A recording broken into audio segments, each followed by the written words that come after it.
Hi, you guys. Good morning, good afternoon, or good evening. I hope that you all are doing well. So, today's word is coming from Mark chapter 4, and I'm going to start off at verses 13 and 20.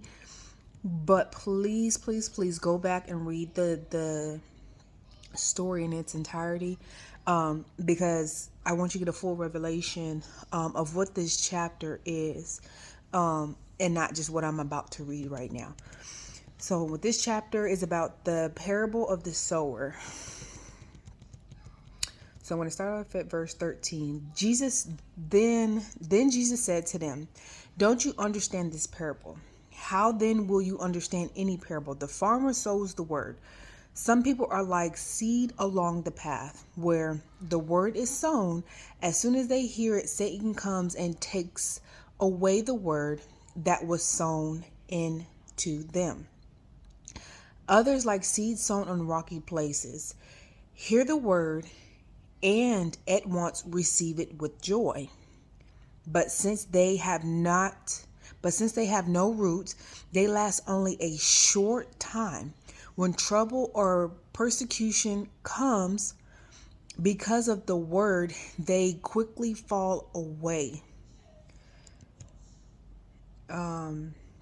Still others, like seed sown among thorns, hear the word, but the worries of life, the deceitfulness of wealth, and the desires for other things come in and choke the word, making it unfruitful.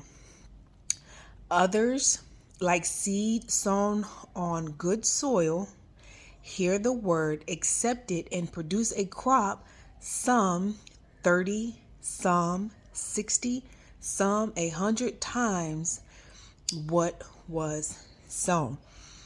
So, with that being said, that is so important that we remember this and go back and read it as often as you need to, but it's just in reference of how it relates to us today and nowadays, and as we're going through life, as we hear the word, as we're just going through life in general, a lot of times we hear the word, like I said, we'll hear the word, we'll get excited, we'll get pumped, and the next thing you know, things will happen and it'll get taken away from us.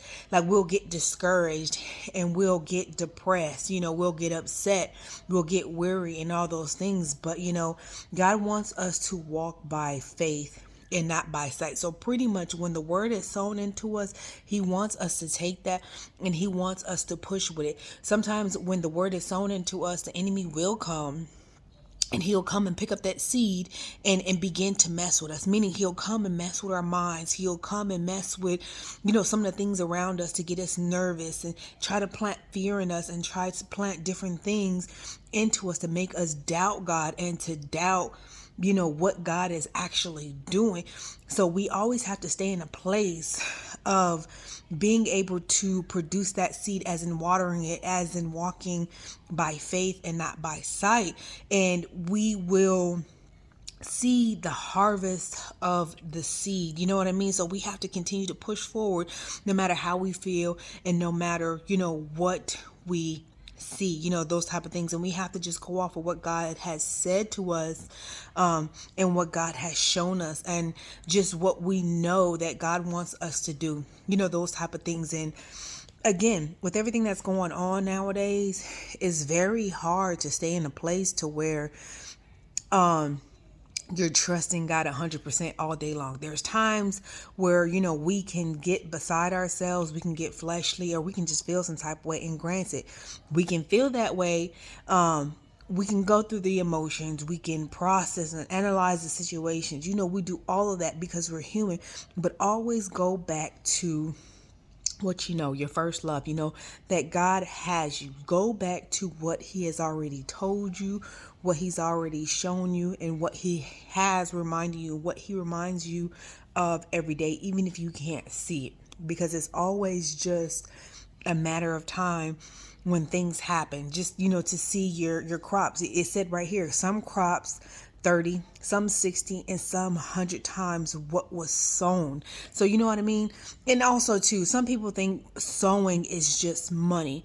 In this reference, sowing can be anything. It can be the word. It can be, lots of things. You know what I mean? So it's just many different ways you can pretty much take this, but for the simplest term, make sure the seed that's being planted into you, make sure you're not allowing it to be corrupted by your environment and people around you. And just stay focused on God and push and push and push so that you can see your harvest. And again, please go back and read this chapter, Mark 4, the full chapters, Mark 4, and it goes all the way down to verses 41. But I always like to read a full chapter to get the full entirely an understanding of what the chapter is like really about. And then sometimes, read a chapter before and read a chapter after, so you can kind of get a better idea and revelation of what the story is talking about and kind of what led up to it and kind of like what happens after it type of thing. And that helps with understanding. And also, if this word is for you, make sure you go to God and ask him and go to him in prayer. If there's anything that you need to do in this time that you have not been doing concerning your seeds and sowing and just things in general, that's been stolen from the enemy, because the enemy comes to kill, steal, and destroy. So words and things that have been sown into us, you know what I mean? We'll hear it. We'll hear the word. We'll have joy. We'll have this and that. And then the enemy will come and just snatch it. So it's saying, are you allowing the enemy to do this to you? Okay. So make sure, when negative thoughts and negative things come up, that try to discourage you, that tries to plant fear, that tries to plant doubt. And when you feel weary, go back to what God has said and even write it down. Some people are like, I don't want to write this down, or I'll write it down later. No, do it now. Make a note on your phone, write it on your hand to write it down later. However you need to do it, write it down somewhere, a little piece of paper, because those things work. Because when you're really going through those little pieces of papers or those little notes or those little text messages to yourself, them are going to be the little crumbs that pick you back up and say, you know what? I was tripping about an hour ago. But now I remember what God said, and I'm going to be all right. I'm going to be all right. So those little pick-me-ups, because people are not always going to be around to be able to lift you up. And it's just like that sometimes.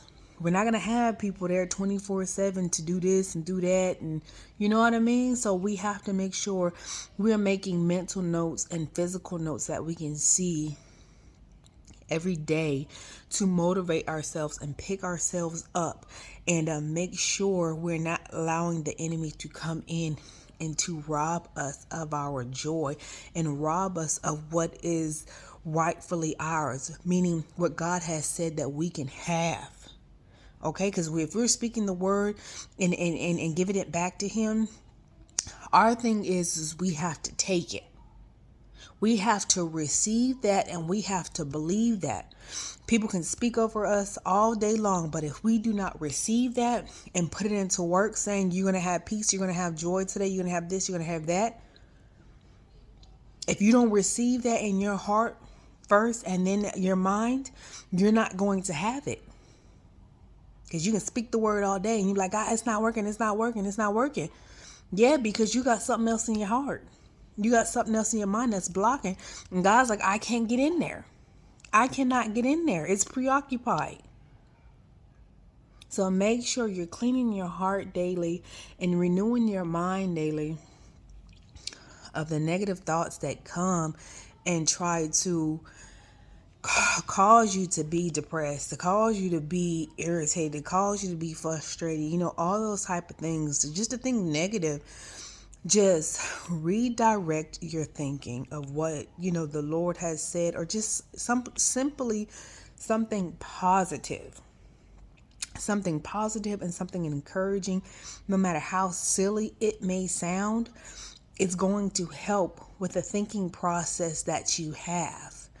No matter how corny you think it is to say, it's going to help you. And people think, I've been like this, I think like this, I think like that. But it's more easier to retrain your brain than you think.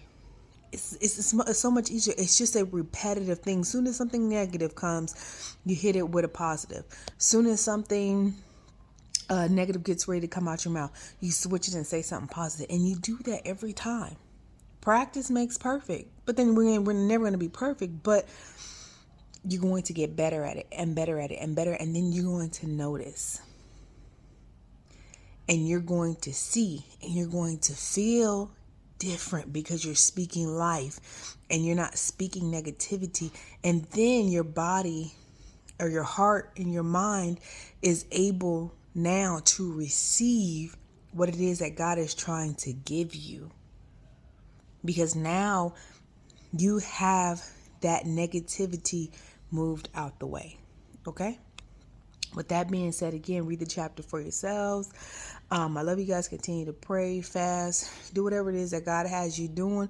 Just stay focused. You know what I mean? Just stay focused, whatever He has you doing, and just be mindful. You know what I mean? Just be mindful of everything. All right? Take care.